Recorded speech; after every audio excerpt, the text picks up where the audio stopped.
இந்த செய்தியை வழங்குபவர்கள் 100 ஆண்டுகள் பாரம்பரியமிக்க உங்கள் சிவவல்லி விலாஸ் ஜுவல்லர்ஸ், நம்பர் 259, நேரு வீதி, புதுச்சேரி. புதுச்சேரியில் பெய்து வரும் தொடர் கனமழையின் காரணமாக சாலைகளில் மழைநீர் பெருக்கெடுத்து ஓடுவதாலும் வீடுகளில் மழைநீர் புகுந்துள்ளதாலும் பொதுமக்கள் மற்றும் வாகன ஓட்டிகள் கடும் சிரமத்திற்குள்ளாகினர்.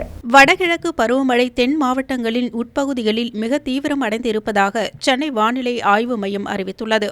இதன் காரணமாக தென் மாவட்டங்களின் உட்பகுதிகளில் அனைத்து இடங்களிலும், கடலோர மாவட்டங்களில் சில இடங்களிலும், வட மாவட்டங்களில் உட்பகுதிகளிலும் மழை பெய்து வருகிறது. இதன் தொடர்ச்சியாக தென்மேற்கு வங்கக்கடல் பகுதிகள் மற்றும் தென்கிழக்கு அரபிக்கடல் பகுதிகளில் நிலவும் வளிமண்டல கீழடுக்கு சுழற்சியின் காரணமாக தமிழகம், புதுச்சேரியில் 3 நாட்களுக்கு மழை நீடிக்கும் என்று சென்னை வானிலை ஆய்வு மையம் தெரிவித்திருந்தது.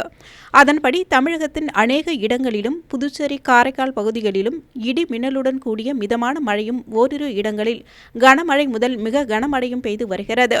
புதுச்சேரியில் பெய்து வரும் கனமழையின் காரணமாக மழைநீர் சாலைகளில் பெருக்கெடுத்து ஓடுகிறது. இதனால் தாழ்வான பகுதிகளிலும் மற்றும் பூமியான்பேட்டை, ஜவஹர் நகர் உள்ளிட்ட பகுதிகளிலும் உள்ள குடியிருப்புகளில் மழை நீர் சூழ்ந்து காணப்படுகிறது. மழை நீருடன் தாழ்வான பகுதியில் கழிவு நீரும் கலந்து வீடுகளில் புகுந்து பொதுமக்கள் நோய்வாய்ப்படும் அபாயம் ஏற்பட்டுள்ளது. புதுச்சேரியில் தாழ்வான பகுதியில் மழைநீர் தேங்கி உள்ளதால் பொதுமக்கள் பாதிக்கப்பட்டுள்ளனர். புதுச்சேரி உங்கள் AMN டிவி செய்திகளை யூடியூபில் உடனுக்குடன் காண AMN டிவி பாண்டிச்சேரி சேனலை சப்ஸ்கிரைப் செய்யுங்கள். பெல் பட்டனை மறக்காமல் கிளிக் செய்யுங்கள்.